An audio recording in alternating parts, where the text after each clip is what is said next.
మన ప్రభువు అయిన యేసుక్రీస్తు నామములో అందరికీ వందనాలండి.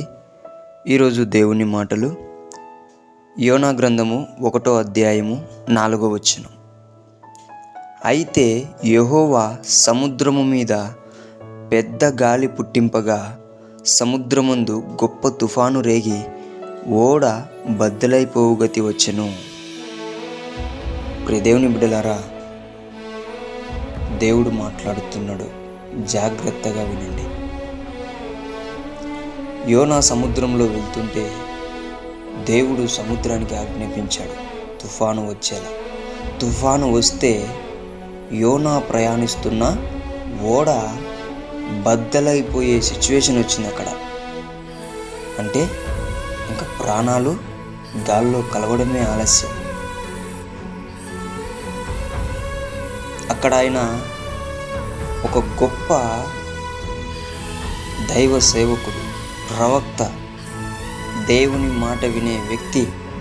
కానీ ఆ కష్టం ఎందుకు వచ్చిందంటే దేవుడు ఒక మాట చెప్తే ఆయన దానికి విరుద్ధంగా చేయడం వలన ఆ కష్టం వచ్చింది.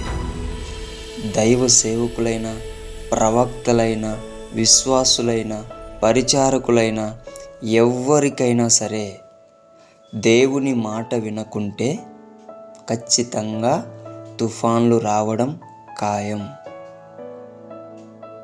నీ జీవితంలో తుఫాను వచ్చింది, కారణం ఏంటి?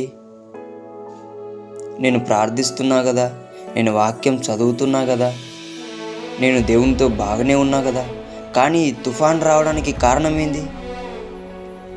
ఎక్కడో దేవుని మాటను నువ్వేం చేసావు? పక్కన పెట్టేశావు. ఎంత మనము ప్రార్థించినా, ఎంత వాక్యం చదివినా, ఎంత మనం దేవునితో గడిపినా చాలా మంచిది. కానీ ఆయన చెప్పినప్పుడు కూడా వినడం ప్రాముఖ్యమని తెలుసుకోవాలి. దేవుని బిడ్డలారా, అంత గొప్ప ప్రవక్తనే ఇబ్బందుల పాలయ్యాడు. దేనివలన?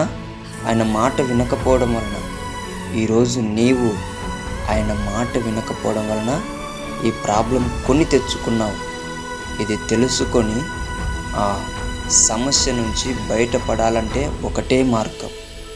యేసయ్య కాళ్ళు పట్టుకో, మోకరించి నన్ను క్షమించు ప్రభువా అని అడుగు. నీవు చెప్పిన మాట ఒక్కసారి మళ్ళీ తెలియజేయి ప్రభువా అని అడుగు. ఆయన తెలియజేసిన వెంటనే ఓకే ప్రభువా అని చెప్పు. దేవుడు నీ జీవితానికి కావలసిన మెండైన దీవెన, గొప్ప మేలు నీకే ఇవ్వబడుతుంది.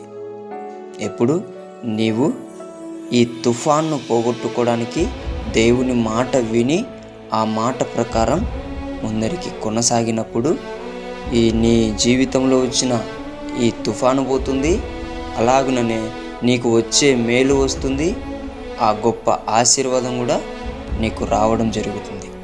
ప్రియ దేవుని బిడ్డలారా, ఎవరైనా సరే, ఎంత భక్తులైనా సరే, ఎంత ఆత్మీయులైనా సరే, దేవుని మాట వినడం ప్రాముఖ్యమని తెలుసుకొని దేవునికి లోబడాలని దేవుని బిడ్డ మనం చేసుకుంటున్నానండి.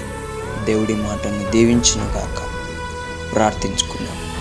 మహా సర్వశక్తివంతుడైన మన దేవుడా, మీకు వందనాలయ్యా.